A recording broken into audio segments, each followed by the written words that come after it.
Hi, അസ്സലാമു അലൈക്കും. ഇന്നത്തെ ദിവസം ഞാൻ ഉണ്ടാക്കിയിട്ടുള്ള ലഞ്ചിൻ്റെയും ഡിന്നറിൻ്റെയും എല്ലാ റെസിപ്പീസും ഇൻക്ലൂഡ് ചെയ്തിട്ടുള്ള ഒരു വ്ളോഗാണിത്. ഇന്ന് ലഞ്ചിന് ചിക്കൻ ബിരിയാണിയും പാൽപ്പായസമാണ് ഉണ്ടാക്കുന്നത്. അതുപോലെ തന്നെ ഡിന്നറിന് വൈറ്റ് സോസ് പാസ്തയാണ് ഉണ്ടാക്കുന്നത്. അപ്പോൾ അതിൻ്റെ എല്ലാം ഡീറ്റെയിൽ ആയിട്ടുള്ള റെസിപ്പി തന്നെ ഇൻക്ലൂഡ് ചെയ്തിട്ടുണ്ട് കേട്ടോ.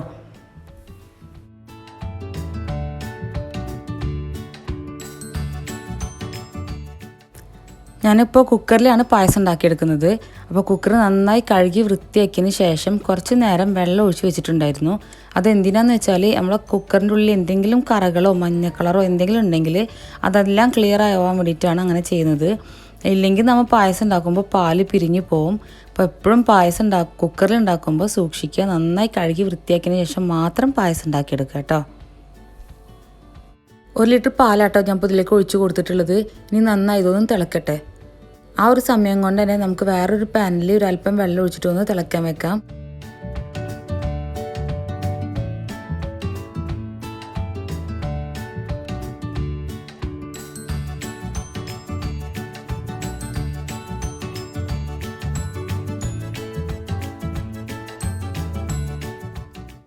വെള്ളം നന്നായി തിളച്ചിട്ടുണ്ട്. ഈ അട അതിലേക്ക് നമുക്ക് ഇട്ട് കൊടുക്കാം.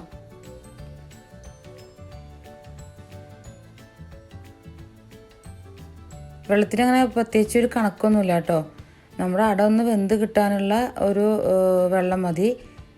വെള്ളം നന്നായി തിളച്ചതിന് ശേഷം ഗ്യാസ് ഓഫ് ചെയ്തതിന് ശേഷമാണ് ഞാൻ അട ഇട്ട് കൊടുത്തിട്ടുള്ളത്. ഇനി ഒരു 20 മിനിറ്റോളം അത് മൂടി വയ്ക്കാം. ആ ഒരു സമയം കൊണ്ട് നമുക്ക് നമ്മുടെ ബിരിയാണിയിലേക്കുള്ള സവാള, ഇഞ്ചി, വെളുത്തുള്ളിയൊക്കെ ഒന്ന് കട്ട് ചെയ്തെടുക്കാം.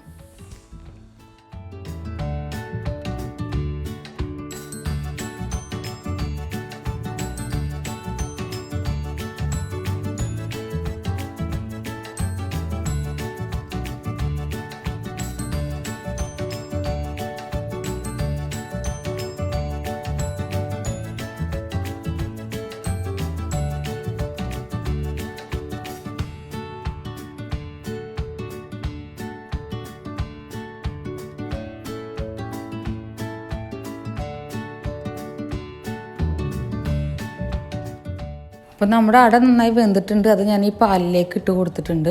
ഇനി പാലും അടയും കൂടെ നന്നായിട്ടൊന്ന് മിക്സ് ആവണം.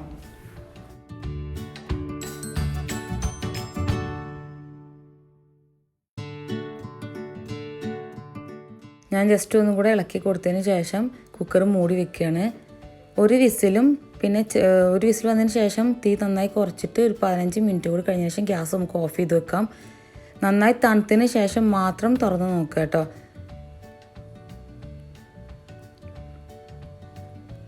ചെറിയ തീയിൽ വേണം ഇത് വേവിച്ചെടുക്കാൻ. ഇല്ലെങ്കിൽ കുക്കർ വിസിൽ വരുമ്പോൾ ആകെ പാലൊക്കെ പുറത്ത് പോകും. അപ്പോൾ അത് നന്നായി ശ്രദ്ധിക്കുക. ഈ ഒരു സമയം കൊണ്ട് നമുക്ക് ആവശ്യമുള്ള അരി ഒന്ന് കഴുകിയെടുക്കാം. അരി നന്നായി കഴുകിയതിന് ശേഷം ഒരു 20 മിനിറ്റ് സോക്ക് ചെയ്ത് വെക്കുക.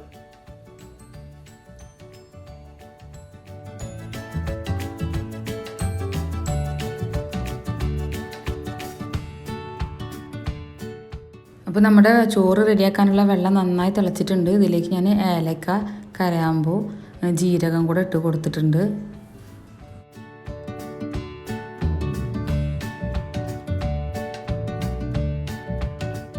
ഇനി ഇതിലേക്ക് ഒരു ബേ ലീഫും കൂടെ ഇട്ട് കൊടുക്കാം.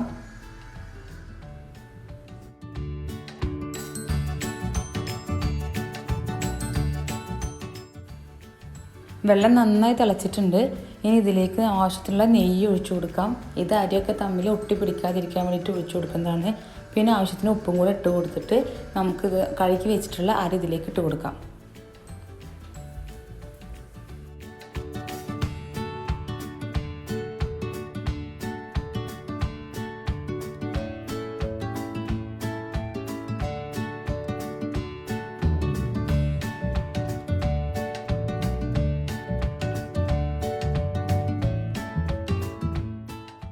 ചോറ് റെഡി ആകുമ്പോഴേക്കും നമുക്ക് ചിക്കൻ ഒന്ന് ക്ലീൻ ചെയ്തെടുക്കാം. ചിക്കൻ നന്നായി കഴുകി വൃത്തിയാക്കിയതിന് ശേഷം വരഞ്ഞിട്ട് മസാല ഒക്കെ ഒന്ന് പരട്ടിയെടുക്കാം.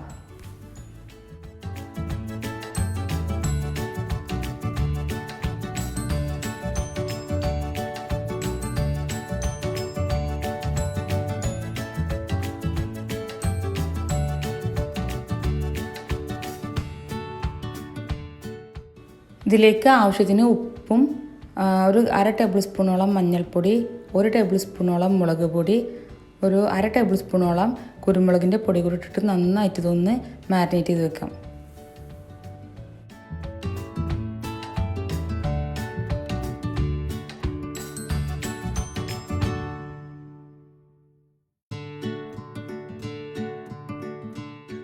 ഇപ്പോൾ ഏകദേശം ഒരു 20 മിനിറ്റൊക്കെ കഴിഞ്ഞിട്ടുണ്ട്. നമുക്ക് ചിക്കൻ നന്നായിട്ടൊന്ന് ഫ്രൈ ചെയ്തെടുക്കാം.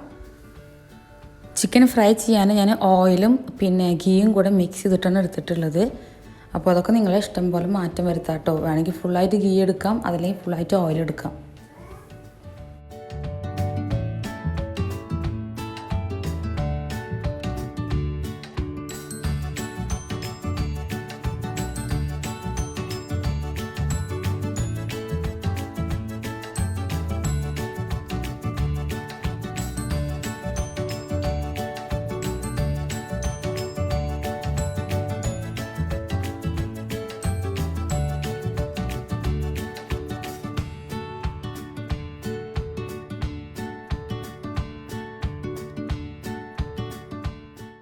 നമ്മുടെ ചോറ് നന്നായി വെന്തിട്ടുണ്ട്. നമുക്കിതൊന്ന് ഊറ്റിയെടുക്കാം.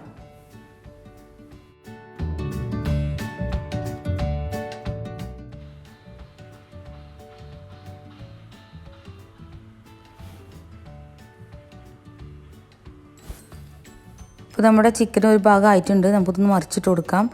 നമ്മൾ ചിക്കനും മീനൊക്കെ ഫ്രൈ ചെയ്യുമ്പോൾ ആ ചൂടായിട്ടുള്ള ഓയിലിൽ ഒരു അല്പം വേപ്പിലിട്ട് കൊടുക്കുകയാണെങ്കിൽ നമുക്ക് ഒട്ടും അടിയിൽ പിടിക്കാതെ നല്ല വൃത്തിക്ക് തന്നെ നമുക്കിത് ഒക്കെ പൊരിച്ചെടുക്കാൻ പറ്റും. എത്ര പഴയ ഫ്രൈ പാനാണെങ്കിലും അടിയിലൊന്നും പിടിക്കാതെ തന്നെ നമുക്ക് ചിക്കനും മീനൊക്കെ പൊരിച്ചെടുക്കാൻ പറ്റും കേട്ടോ. അപ്പോൾ ഇതുവരെ ട്രൈ ചെയ്യാത്തവരുണ്ടെങ്കിൽ അതൊന്ന് ട്രൈ ചെയ്ത് നോക്കുക.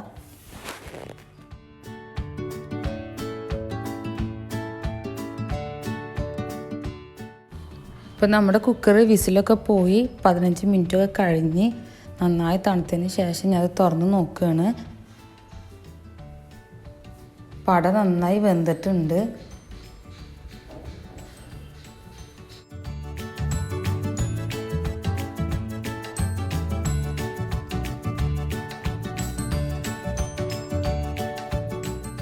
ചിക്കൻ ഫ്രൈ ചെയ്ത ആ സെയിം എണ്ണയിൽ തന്നെയാണ് കേട്ടോ ഞാൻ ഉള്ളി ഒന്ന് വഴറ്റിയെടുക്കാൻ പോകുന്നത്. ഞാൻ ഉള്ളി നല്ല ചെറിയ കഷ്ണങ്ങളായിട്ടാണ് മുറിച്ചിട്ടുള്ളത്. നന്നായിട്ട് ഇത് വഴറ്റിയെടുക്കണം കേട്ടോ. ഉള്ളി ഒട്ടും കടിക്കരുത്. അപ്പോൾ നമ്മുടെ ബിരിയാണിക്ക് ഒരു ടേസ്റ്റും ഉണ്ടാവില്ല. ഉള്ളി വഴറ്റിയിട്ട് നല്ല സോഫ്റ്റായിട്ട് വരണം. എങ്കിൽ മാത്രമേ നമുക്ക് ആ മസാലയ്ക്ക് ഒരു പ്രത്യേക ടേസ്റ്റ് ഉണ്ടാവുള്ളൂ. അപ്പോൾ ഈ ഒരു സമയം കൊണ്ട് നമുക്ക് നമ്മുടെ പാൽപ്പായസത്തിലേക്കുള്ള പഞ്ചസാര ഒന്ന് കാരമലൈസ് ചെയ്തെടുക്കാം. അതിനാവശ്യമുള്ള പഞ്ചസാര ഒരു പാനിലേക്ക് ഇട്ട് കൊടുക്കാം.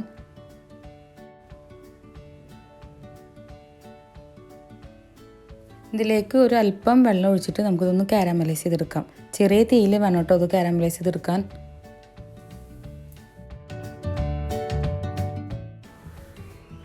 അപ്പോൾ നമ്മുടെ ഉള്ളി നന്നായി വഴറ്റി വന്നിട്ടുണ്ടായിരുന്നു. അപ്പോൾ ഞാൻ 1 ടേബിൾ സ്പൂണോളം ഇഞ്ചും 1 ടേബിൾ സ്പൂണോളം വെളുത്തുള്ളിയും കൂടെ അതിൻ്റെ പേസ്റ്റ് ഇട്ട് കൊടുത്തിട്ടുണ്ടായിരുന്നു കേട്ടോ. അതൊരു വീഡിയോയിൽ എടുക്കാൻ പറ്റിയില്ല. പിന്നെ അതിന് ശേഷം 2 വലിയ തക്കാളി ചെറുതായി മുറിച്ചതും കൂടെ ഇട്ട് കൊടുത്തിട്ട് നന്നായി ഒന്ന് മിക്സ് ചെയ്തിട്ട് മൂടി വെച്ച് വേവിച്ചെടുക്കാം.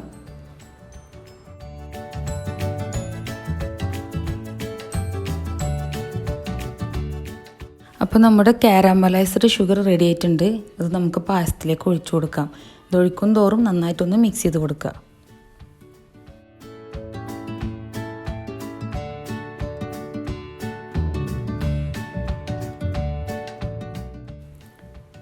ഇതിലേക്ക് ആവശ്യത്തിന് ഉപ്പും ഒരു 1/2 കപ്പോളം അധികം പുളിയില്ലാത്ത നല്ല കട്ട തൈരും കൂടെ ഒഴിച്ചു കൊടുക്കാം. നന്നായിട്ട് ഇതൊന്ന് മിക്സ് ചെയ്തെടുക്കാം.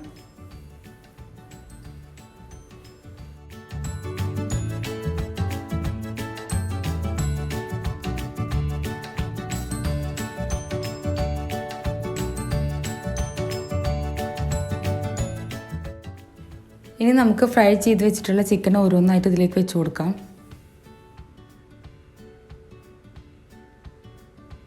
ചിക്കനും കൂടെ വെച്ച് കൊടുത്തപ്പോൾ നമ്മുടെ പാത്രം ടൈറ്റായിട്ട് പോയിട്ടുണ്ട്. അപ്പോൾ ഞാൻ പാത്രം ഒന്ന് മാറ്റാൻ പോവുകയാണ്. ചിക്കൻ ഫ്രൈ ചെയ്ത എണ്ണയിൽ തന്നെ ഉള്ളി ഒന്ന് വഴറ്റിയെടുക്കാൻ വേണ്ടിയിട്ടാണ് ഞാൻ ഈ പാത്രം തന്നെ എടുത്തത്. അപ്പോൾ അത് ചിക്കനും കൂടെ വെച്ച് കൊടുത്തപ്പോൾ നല്ല ടൈറ്റായി പോയി. അപ്പോൾ നമുക്ക് വേറൊരു പാത്രത്തിലേക്ക് ഇതൊന്ന് മാറ്റിയെടുക്കാം.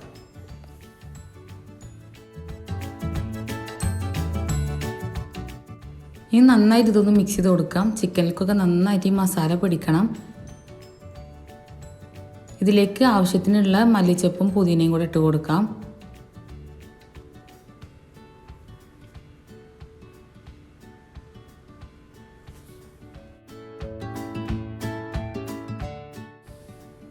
ഇപ്പം നമ്മുടെ മസാല റെഡി ആയിട്ടുണ്ട്. ഇനി ഇതിലേക്ക് നമുക്ക് ചോറിട്ട് കൊടുക്കാം.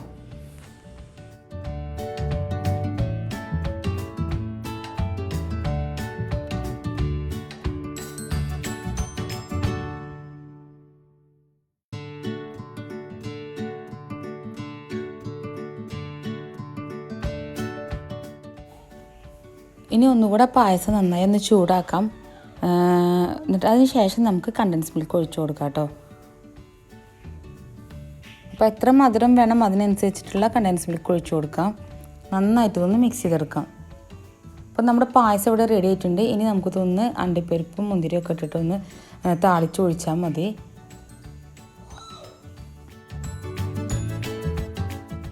ഒരു പാനിലേക്ക് അല്പം നെയ്യ് ഒഴിച്ചിട്ട് അണ്ടിപ്പരിപ്പും മുന്തിരിയും കൂടി ഒന്ന് വറുത്തെടുക്കാം. അത് നമ്മുടെ പായസത്തിലേക്ക് ഒഴിച്ചു കൊടുക്കാം.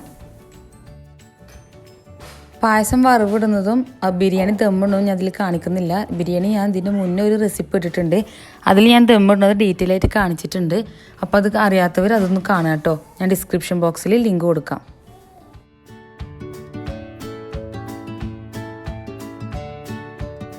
പായസത്തിലേക്ക് കണ്ടൻസ് മിൽക്ക് ഒഴിച്ചു കൊടുക്കുമ്പോൾ എൻ്റെ കൈയൊന്ന് മുറിഞ്ഞ്, അതുകൊണ്ടാണ് ഞാൻ അതിൻ്റെ ഡീറ്റെയിൽ ആയിട്ട് ദമ്മിടുന്നതും പിന്നെ പായസത്തിലേക്കുള്ള വറവിടുന്നതും വീഡിയോ എടുക്കാതിരുന്നത് കേട്ടോ. ഈ ഉച്ച സമയത്ത് എൻ്റെ കൈ നന്നായിട്ട് ബ്ലഡ് വരുന്നുണ്ടായിരുന്നു. അപ്പോൾ അതുകൊണ്ടാണ് ആ 2 ഭാഗം മാത്രം സ്കിപ്പ് ചെയ്തത്.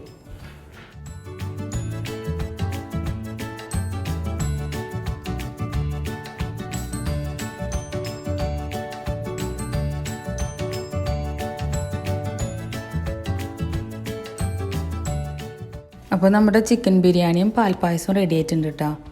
ഇതിലേക്ക് ഞാനൊരു തൈരും കൂടെ ഉണ്ടാക്കിയിട്ടാണ് സെർവ് ചെയ്തത്.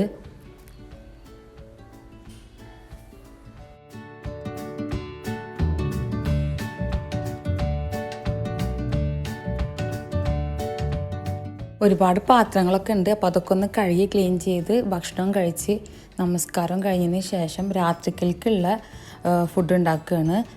പാസ്തയാണ് ഉണ്ടാക്കുന്നത്. വൈറ്റ് സോസ് പാസ്തയാണ്. ഇവിടെ കുട്ടികൾക്ക് ഒരുപാട് ഇഷ്ടമുള്ളൊരു ഐറ്റമാണ് കേട്ടോ അത്. ഇവിടെ കാക്കും നല്ല ഇഷ്ടം തന്നെയാണ്. അപ്പോൾ ആദ്യം തന്നെ ഒരു പാത്രത്തിലേക്ക് ഒരു അല്പം വെള്ളം വെച്ചിട്ട് കുറച്ച് ഉപ്പും കൂടെ ഇട്ട് കൊടുത്തിട്ട് നന്നായിട്ട് ഇതൊന്ന് ബോയിൽ ചെയ്യാൻ വെക്കാം.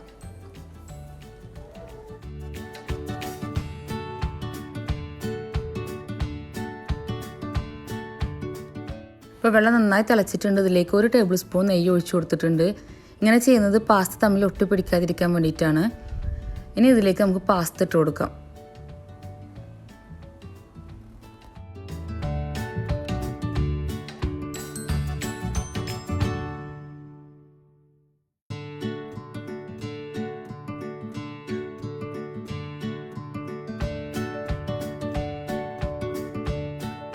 പാസ്ത നന്നായി വെന്തിട്ടുണ്ട്. നമുക്കിതൊന്ന് ഊറ്റിയെടുക്കാം.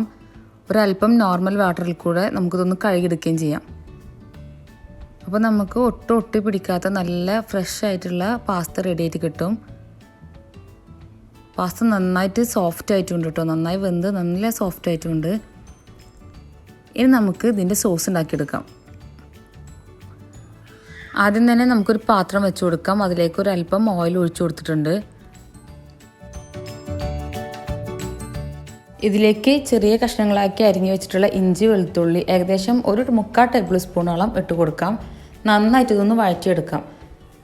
ഇതിൻ്റെ പച്ച ടേസ്റ്റ് ഒന്ന് മാറിക്കിട്ടണം. ഇവിടെ ഞാൻ കുറച്ച് വെജിറ്റബിൾസ് എടുത്ത് വെച്ചിട്ടുണ്ട്. ഫ്രോസൺ ആണ്. ജസ്റ്റ് ഒന്ന് കഴുകി എടുത്തിട്ട് അത് ഇതിലേക്ക് ഇട്ട് കൊടുക്കാം. നിങ്ങൾക്ക് ഇഷ്ടമുള്ള വെജിറ്റബിൾസൊക്കെ ഇതിൽ ആഡ് ചെയ്യാം കേട്ടോ. ഇതിലേക്ക് കുറച്ച് ക്യാപ്സിക്കവും കോണും ചേർത്ത് കൊടുക്കാം. നമുക്ക് ഇഷ്ടപ്പെട്ട വെജിറ്റബിൾസൊക്കെ ഇതിലേക്ക് ആഡ് ചെയ്ത് കൊടുക്കാം കേട്ടോ.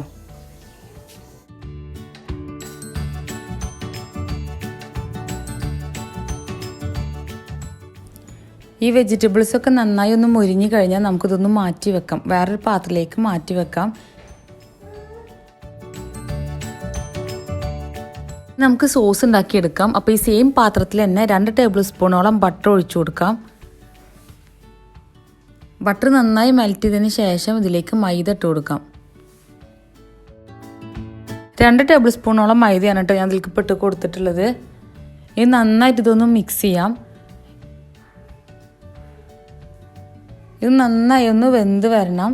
ഇതിലേക്ക് നമുക്ക് പാൽ ഒഴിച്ചു കൊടുക്കണം. അപ്പോൾ പാല് നമുക്ക് എത്ര സോസ് വേണോ അതിനനുസരിച്ച് പാൽ ഒഴിച്ചു കൊടുക്കാം. ഞാനിവിടെ 1 കപ്പ് പാലാണ് എടുത്തു വെച്ചിട്ടുള്ളത്. ഇത് കുറച്ചായി ഒഴിച്ചിട്ട് നന്നായിട്ട് ഇതൊന്ന് മിക്സ് ചെയ്ത് സോസാക്കി എടുക്കാം. ഒട്ടും കട്ടയില്ലാതെ എടുക്കണം കേട്ടോ. നന്നായി മിക്സ് ചെയ്യണം. കൈയെടുക്കാതെ ഇളക്കി കൊടുക്കുക. അപ്പോൾ ഒട്ടും കട്ടയില്ലാതെ മിക്സ് ചെയ്യാൻ പറ്റും.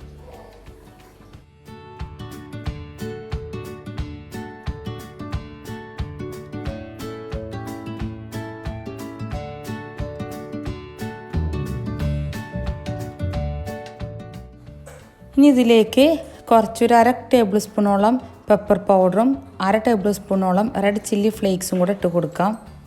ഇതിലേക്ക് കുറച്ച് മല്ലിയില കൂടെ ചേർത്ത് കൊടുക്കുന്നുണ്ട്. നന്നായിട്ട് ഇതൊന്ന് മിക്സ് ചെയ്തെടുക്കാം.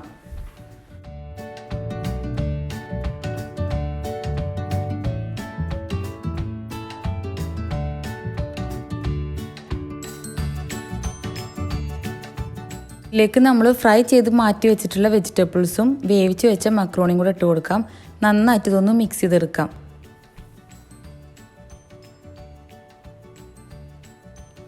നിങ്ങൾക്ക് സോസ് കുറച്ചുകൂടെ വേണമെന്നുണ്ടെങ്കിൽ അതിനനുസരിച്ച് പാല് കൂട്ടി കൊടുത്താൽ മതി കേട്ടോ. അപ്പോൾ നമ്മുടെ അടിപൊളിയായിട്ടുള്ള വൈറ്റ് സോസ് പാസ്തയും ഇവിടെ റെഡി ആയിട്ടുണ്ട്.